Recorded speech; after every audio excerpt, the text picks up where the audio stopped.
नमस्कार छात्रों।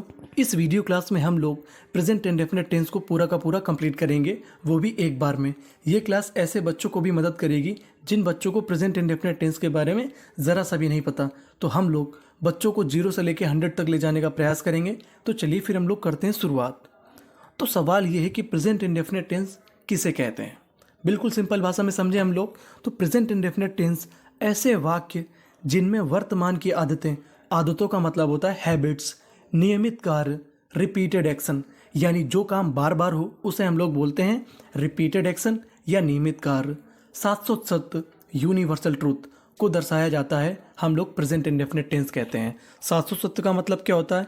ऐसी प्राकृतिक घटनाएं जो वर्षों से एक ही क्रम में होती चली आ रही हों और वैसे ही क्रम में हो और आगे भविष्य में बदले ना, उसे हम लोग बोलेंगे शाश्वत सत्य। जैसे सूरज पूर्व में निकलता है, सूरज पश्चिम में डूबता है, हम भगवान पर भरोसा करते हैं, पृथ्वी सूर्य के चक्कर लगाती है। यानी ये ऐसी घटनाएं हैं जो वर्षों से एक ही तरीके से होती चली आ रही हैं, इनमें कोई परिवर्तन नहीं हो रहा है, उसे हम लोग बोलेंगे शाश्वत सत्य। अगर बात करें दूसरी पहचान क्या हो सकती है प्रेजेंट इंडेफिनिट टेंस की, तो दूसरी पहचान ये होती है कि जिन हिंदी वाक्यों के अंत में ता है, ती है, ते है, ताहूँ आदि आता है, उसे हम लोग बोलते हैं प्रेजेंट इंडेफिनिट टेंस। ये चीज़ें आपने बचपन से पढ़ रखी हैं, लेकिन आपको गौर करना है जहाँ पे हैबिट्स यानी आदत, रिपीटेड एक्शन, नियमित कार्य, शाश्वत सत्य, यूनिवर्सल ट्रूथ आदि बताया जाए तो इसका मतलब है हमारा प्रेजेंट इंडेफिनिट टेंस। जैसे मैं हमेशा हंसता हूँ, तो इसमें आखिरी में क्या आया? ता हूँ। लेकिन मैं हमेशा हंसता हूँ, ये क्या है? हमारी आदत। हंसना क्या है? हमारी एक आदत। तो ये हमारा कौन सा हो गया? Present indefinite tense. वह 10 बजे किताब पढ़ता है, he reads a book at 10 o'clock। इसका मतलब क्या हुआ? वो किताब पढ़ता है। कब पढ़ता है? डेली 10 बजे पढ़ता है। यानी रिपीटेड एक्शन, यानी जो काम बार बार हो रहा है उसे हम लोग क्या बोलेंगे? Present indefinite. हम भगवान पर भरोसा करते हैं, वी बिलीव इन गॉड। ये क्या है? Universal truth. दुनिया के 90% लोग भगवान पर भरोसा करते हैं। पृथ्वी सूर्य के चक्कर लगाती है, the earth moves round the sun. अब कहने का मतलब क्या है? पृथ्वी सूर्य के चक्कर लगाती है, ये एक शाश्वत सत्य। और कोइंसिडेंस ऐसा है कि सबके आखिरी में ता है, ते है, ये सारे शब्द आ जाते हैं, तो हम लोग समझ लेते हैं कि ये क्या है? हमारा प्रेजेंट इंडेफिनिट टेंस। अगर हम लोग बात करें प्रेजेंट इंडेफिनिट टेंस की कि इसकी हेल्पिंग वर्ब क्या होती है, तो इसकी हेल्पिंग वर्ब होती है डू या डस। अब सवाल ये है कि डस कहाँ पे हेल्पिंग वर्ब आएगी और डू कहाँ पे आएगी। तो सिंपल सी बात ये है कि जहाँ पे सिंगुलर सब्जेक्ट यानी एक वचन करता, ही, सी, इट या किसी का नाम जो एक व्यक्ति को बताए या एक वस्तु को बताए, वहाँ पे हमारी हेल्पिंग वर्ब लगेगी डस। और जहाँ पे प्लूरल सब्जेक्ट आ जाए यानी बहुवचन करता आ जाए, आई, वी, यू, दे, तो वहाँ पे जो हमारी हेल्पिंग वर्ब लगेगी वो होगी हमारी हेल्पिंग वर्ब डू। अब प्रेजेंट इंडेफिनिट टेंस की सबसे ज़रूरी चीज़, जहाँ पर हेल्पिंग वर्ब नहीं लगेगी यानी जहाँ पर सहायक क्रिया नहीं लगेगी, वहाँ पे मेन वर्ब की फर्स्ट फॉर्म लगेगी या मेन वर्ब में एस या एस लगेगा। क्या मतलब? जहाँ हमें सहायक क्रिया नहीं लगानी, वहाँ मुख्य क्रिया में एस या एस लगाना है। अगर अब हम बात करें प्रेजेंट इंडेफिनिट टेंस के अफर्मेटिव का मतलब होता है सकारात्मक वाक्य की। तो रूल क्या है हमारा? अगर वाक्य हमारा सकारात्मक है तो सबसे पहले हम सब्जेक्ट यानी कर्ता को लिखेंगे, फिर उसके बाद कर्ता के अनुसार मेन वर्ब में एस एस लगाएंगे। मेन वर्ब में हम लोग एस एस कब लगाएंगे? जब कर्ता हमारा एक वचन है, तब हमें क्या लगाना है? मेन वर्ब में एस एस। फिर उसके बाद हमारा ऑब्जेक्ट यानी कर्म, यानी सिंगुलर सब्जेक्ट है तो हमारा जो फॉर्मूला बनेगा वो होगा subject, main verb, S S, object. अगर हमारा सब्जेक्ट यानी कर्ता प्लूरल है तब हमारा फॉर्मूला बनेगा, दुनिया का सबसे सरल फॉर्मूला है सब्जेक्ट, मेन वर्ब, ऑब्जेक्ट, यानी मेन वर्ब की फर्स्ट फॉर्म। जैसे सीता किताब पढ़ती है, सीता हमारा कैसा सब्जेक्ट है? सिंगुलर यानी एक वचन। सीता रीड्स, अब रीड यानी मेन वर्ब है और इसमें हमारी क्या लगेगी? Helping verb. तो इसमें क्या लगेगा? हमारा मेन वर्ब में एस या एस। तो रीड्स अ बुक, बुक क्या है? हमारा ऑब्जेक्ट। और सबसे ज़रूरी चीज़, अफर्मेटिव में हमें हेल्पिंग वर्ब का इस्तेमाल नहीं करना।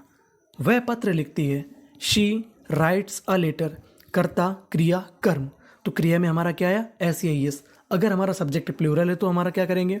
जैसे वे रोज बाजार जाते हैं, तो वे हमारा कैसा है? प्लूरल, यानी वे का मतलब एक से ज़्यादा लोग। They go to the market daily. अब गो क्यों आया हमारा इसमें? एस क्यों नहीं लगा? क्योंकि प्लूरल है, तो प्लूरल में हमें ऐसे एस नहीं लगाना। तुम अपने घर में खाना खाते हो, you eat food in your home. तो यू हो गया सब्जेक्ट प्लूरल, फिर उसके बाद मेन वर्ब, फिर उसके बाद ऑब्जेक्ट, फिर जो बाकी बची चीज़ें हैं वो हम लोग सेंटेंस के आखिरी में रखते हैं। जैसे अगला सेंटेंस है, राम घर जाता है, Ram goes to home. Ram और श्याम खाना खाते हैं। अब यहाँ पर राम और श्याम दो लोग हैं, यानी एक से ज़्यादा हैं। जब एक से ज़्यादा है तो हम मेन वर्ब में एस ए एस नहीं लगाएंगे, केवल मेन वर्ब लिख देंगे, Ram and Shyam go to home. अगर वाक्य हमारा निगेटिव यानी नकारात्मक है तो हमारा फॉर्मूला क्या होगा, यानी हमारा नियम क्या होगा। तो अगर वाक्य नकारात्मक है तो सबसे पहले हम लोग सब्जेक्ट को लिखेंगे, यानी कर्ता को लिखेंगे, फिर उसके बाद हेल्पिंग वर्ब यानी सहायक क्रिया, फिर उसके अनुसार डू या डस को लिखेंगे, फिर नॉट लगाएंगे, और फिर उसके बाद मेन वर्ब की फर्स्ट फॉर्म, यानी इसमें एस या एस कुछ नहीं लगाना, और फिर उसके बाद हम लोग ऑब्जेक्ट लिखेंगे। अगर बात करें हम लोग फॉर्मूले की, अगर सब्जेक्ट यानी कर्ता हमारा सिंगुलर है तो क्या बनेगा, अगर प्लूरल है तो क्या बनेगा। सिंगुलर के लिए हमारा फॉर्मूला बनेगा, सबसे पहले सब्जेक्ट यानी कर्ता, फिर उसके बाद हेल्पिंग वर्ब डज, फिर नॉट, फिर मेन वर्ब, फिर ऑब्जेक्ट। अगर प्लूरल है तो पहले सब्जेक्ट, फिर do, not, main verb, object. आपको इस सेंटेंस में सबसे ज़रूरी चीज़ जो याद रखनी है वो ये है कि जो हमारा नॉट है वो हेल्पिंग वर्ब और मेन वर्ब के बीच में आएगा। क्या? जो हमारा नॉट है वो हेल्पिंग वर्ब और मेन वर्ब के बीच आएगा। कहने का मतलब सहायक क्रिया और मुख्य क्रिया के बीच में नॉट आएगा अगर सेंटेंस हमारा निगेटिव है, और हेल्पिंग वर्ब यहाँ पे हमारी लगनी चालू हो जाएगी। पहला सेंटेंस देखते हैं सिंगुलर सब्जेक्ट के लिए। सीता किताब नहीं पढ़ती है। Sita subject, helping verb does, Sita does not read a book, यानी नॉट किसके बीच में आया, डज और रीड के बीच में आया। दूसरा सेंटेंस है हमारा, वह पत्र नहीं लिखती है। शी सब्जेक्ट हो गया, हेल्पिंग वर्ब डज, फिर हेल्पिंग वर्ब के तुरंत बाद नॉट, फिर उसके बाद राइट, और वर्ब में हमें ऐसे एस नहीं लगाना। She does not write a letter, वो क्या नहीं लिखती, पत्र। सब्जेक्ट वर्ब ऑब्जेक्ट पहचानने का एक बड़ा सिंपल सा तरीका होता है। कर्ता वो होता है जो कोई काम करता है, क्रिया वो है जो कोई एक्शन को दिखाए, और कर्म कर्ता द्वारा किए गए काम का जिस पर प्रभाव पड़ता है उसे हम लोग बोलेंगे कर्म। जैसे वह क्या लिखती है, पत्र, प्रभाव किस में पड़ेगा, पत्र में, तो ऑब्जेक्ट क्या हो जाएगा, लेटर। अगला सेंटेंस है, वे रोज बाजार नहीं जाते हैं। दे प्लूरल सब्जेक्ट है, फिर उसके बाद प्लूरल सब्जेक्ट के साथ हमारी हेल्पिंग वर्ब क्या आएगी, do. They do not go to the market daily. तुम अपने घर में खाना नहीं खाते हो। You do not eat food in your home. You subject, do helping verb, plural helping verb, फिर उसके बाद subject not, eat main verb हो गई हमारी, फूड ऑब्जेक्ट हो गया, कहाँ पे, अपने घर में। तो ये था हमारा निगेटिव सेंटेंस। आपको बस इतना याद रखना था कि निगेटिव सेंटेंस में हेल्पिंग वर्ब और मेन वर्ब के बीच में नॉट लगानी है, और मेन वर्ब में ऐसे एस नहीं लगाना। अब अगला रूल है हमारा स्पेशल रूल और ज़रूरी रूल। अगर वाक्य हमारा नकारात्मक है और वाक्य में कभी नहीं आए, यानी नेवर आए, तो हेल्पिंग वर्ब डू या डस का प्रयोग नहीं करते हैं, बल्कि मेन वर्ब में सब्जेक्ट के अनुसार एस या एस लगाते हैं। कहने का मतलब, अगर वाक्य हमारा नकारात्मक है तो हमें हेल्पिंग वर्ब नहीं लगानी, केवल जैसे अफर्मेटिव सेंटेंस बनाते थे मेन वर्ब में एस या एस लगाते थे, तो वैसे ही हम लोग मेन वर्ब में एस या एस लगा देंगे। जैसे हमारा सेंटेंस है, श्याम कभी मेरे घर में खाना नहीं खाता है। सबसे पहले सब्जेक्ट आ गया श्याम, फिर उसके बाद हमारा नेवर, फिर अगर सब्जेक्ट सिंगुलर है तो मेन वर्ब में एस ए एस लगा देंगे, Yeats. Shyam never Yeats, Shyam क्या नहीं खाता, खाना, ऑब्जेक्ट, कहाँ पे, मेरे घर में, in my home. Shyam never eats food in my home.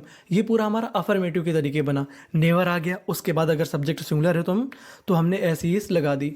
हम अपने घर में कभी नहीं सोते। अब सब्जेक्ट प्लूरल है, अब यहाँ पे मेन वर्ब में हम लोग एस ई एस नहीं लगाएंगे। We never sleep in home. तुम कभी क्रिकेट नहीं खेलते हो। You never play cricket. तो यू सब्जेक्ट हमारा प्लूरल है, तो इसमें भी हमें एस ई एस नहीं लगाना। अब अगला रूल है हमारा, अगर वाक्य हमारा प्रश्नवाचक है और हिंदी वाक्य के बीच में क्या, क्यों, कब आदि प्रश्नसूचक शब्द बीच में आए, तो हमारा फॉर्मूला क्या बनेगा।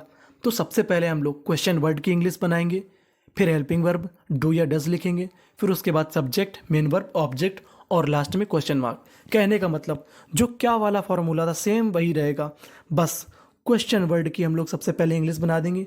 जैसे क्यों, कब, कैसे, इनकी इंग्लिश बना देंगे। जैसे वह किताब क्यों पढ़ता है, तो सबसे पहले क्वेश्चन वर्ड क्यों की बनेगी, क्योंकि क्या हो जाएगी, why does he read a book.